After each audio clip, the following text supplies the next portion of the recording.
Hi friends, my name is Chris Dunku.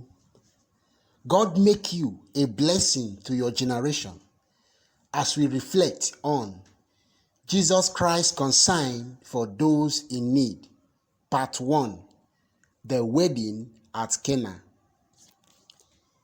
Jesus devoted the whole of his life helping those in need. This concern for the needs of people led him to perform several miracles which relieved the people of their sufferings. The power with which Jesus performed these miracles was given to him by God. Therefore, the miracles of Jesus show that God, through Jesus Christ, is concerned with our needs and wants to help us solve them. The miracles are therefore the sign of God's special intervention in human affairs. The miracle of turning water into wine at the wedding at Cana in Galilee is an example of how God, through Jesus, showed his concern for those in need. The wedding at Cana in Galilee. John chapter 2, from verse 1 to 11. On the third day, there was a marriage at Cana in Galilee, and the mother of Jesus was there.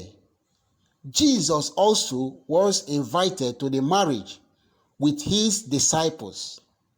When the wine gave out, the mother of Jesus said to him, "They have no wine." And Jesus said to her, "O woman, what have you to do with me?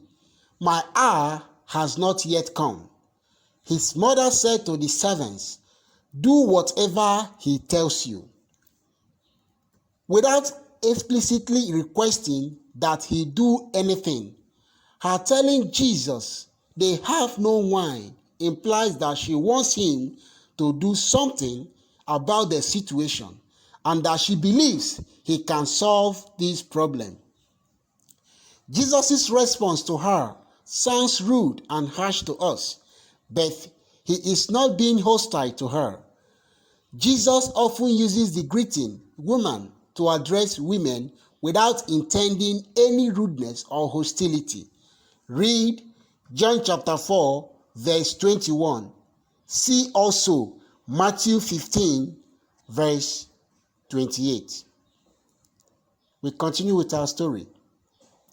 Now, 6 stone jars were standing there for the Jewish rites of purification, each holding 20 or 30 gallons. Jesus said to them, "Fill the jars with water." And they filled them up to the brim.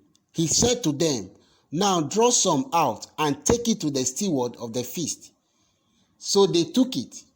When the steward of the feast tasted the water, now become wine, and did not know where it came from, though the servants who had drawn the water knew, the steward of the feast called the bridegroom and said to him, "Every man serves the good wine first, and when men have drunk freely, then the poor wine.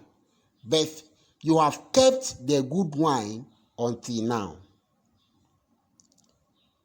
When the steward tasted the water that had become wine, the chief steward is said not to know where the wine came from, while the lowlier servants do.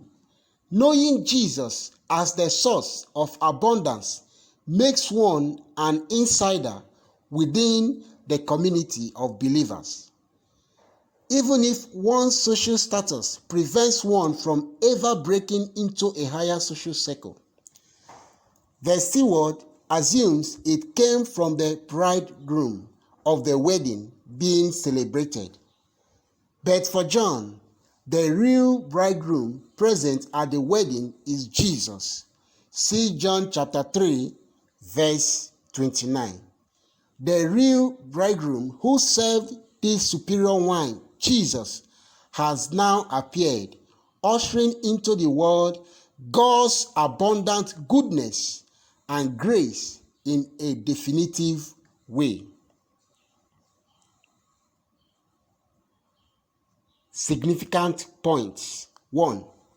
It was the first miracle of Jesus. 2. It manifested the glory of Jesus, and the disciples believed in him.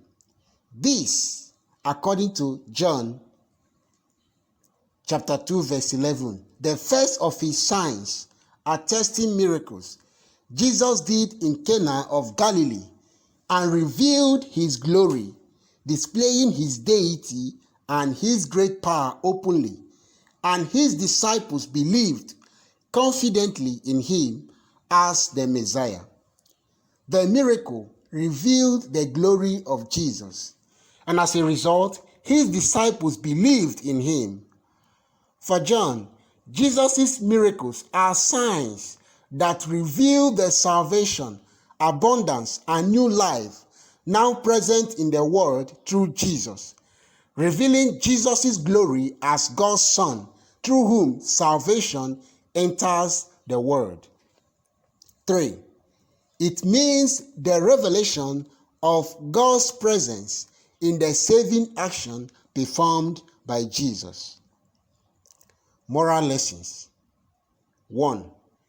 Jesus can provide all we need. God can and will provide miraculously for needs he knows must be met to empower us to pursue him and his purposes.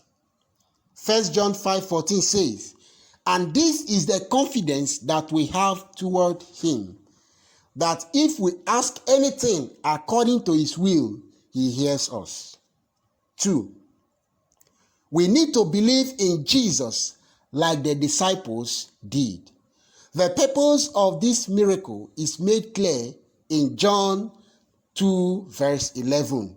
This, the first of his signs, Jesus did at Cana in Galilee and manifested his glory, and his disciples believed in him. According to John's Gospel, the proper response to such revelation is belief, adhere to, trust in, and rely on him as the disciples did. When God causes miracles, he does not want us to just believe in miracles, signs, and wonders. He wants us to believe in him and to cause others to believe in him. The purpose of signs and wonders is to point to the power, person, and reality of God, not for us to have our fill of wine, bread, money, glory, fame, or whatever we get out of a miracle. 3. Jesus had respect for his mother. Though his hour had not yet come, he still met the needs of the couple as the mother intended. We should learn to respect and honor our parents. 4. Jesus provided for the needy out of compassion for them. We must learn to show compassion for the needy and help to provide for their needs. 5.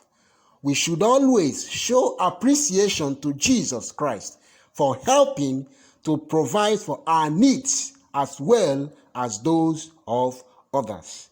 Stay blessed as you take steps to make the world a better place. Thank you.